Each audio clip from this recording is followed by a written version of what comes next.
तो हमने अभी तक इसका सेकंड डायलॉग देख लिया था, उसमें फाइनल था कि true knowledge self knowledge not ritual not text but direct realisation true knowledge. अब तीसरा डायलॉग देख लेते हैं। तीसरा डायलॉग था आपका भृगु और वरुणा के बीच में।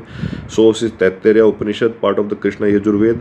Taittiriya Upanishad part of the Krishna Yajurveda, section is Bhriguvalli, third section of the Upanishad. ये याद रखने की जरूरत नहीं है।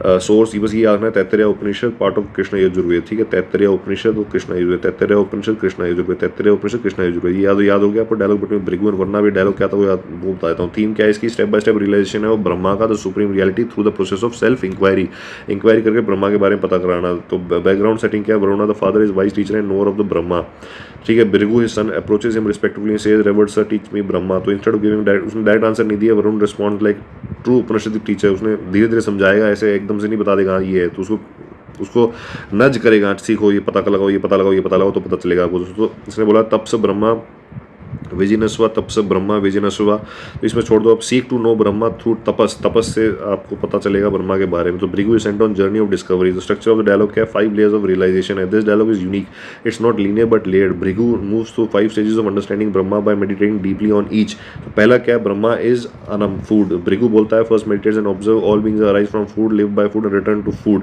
सो इसने कंक्लूड किया कि अनम ब्रह्मा मतलब food is Brahma. He goes to Varuna, tells him his realisation. Varuna remain silent, encouraging deeper reflection. बोला कि नहीं और ज्ञान लेके आओ।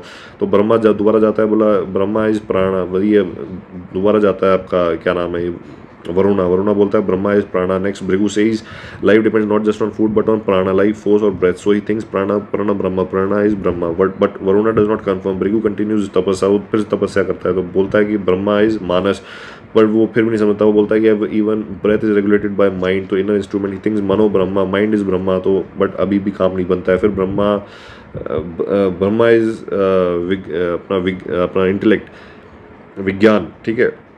भृगु नाउ डिस्कवर्स इंटेलेक्ट और नॉलेज डिस्क्रिमिनेट्स, कंट्रोल्स और डायरेक्ट्स द माइंड। बोलता है कि जो नॉलेज है वो माइंड को डायरेक्ट करती है, तो बोलता है कि knowledge is Brahma. So again no verbal confirmation, Bhrigu is forced to meditate further. So Brahma is ananda, बोलता है ब्रह्मा आनंद है। तो at last Bhrigu experience the most profound truth. उसको बाद में समझ में आता है कि बस खुश रहना, ब्लिस जो है वही ब्रह्मा है। So deepest reality is not food, breath, mind or even intellect but Anand bliss. So this bliss is not pleasure but a pure boundless conscious joy, the final nature of Brahma. So it includes Ananda is Brahma, bliss is Brahma. So core message क्या है, from bliss all beings are born, by bliss they live, into the bliss they return. So this is the Vedantic view of reality, not pain or struggle at the root of existence but bliss. Brahma is not just abstract, it is sustaining joy, the goal of life. ठीक है, तो ये आपको कहानी मैंने बताई ताकि आपको ये याद रह जाए कि ये जो डायलॉग है, ये डायलॉग किसके बीच में है। आपका सोर्स है तैत्तरीय उपनिषद और कृष्ण यजुर्वेद।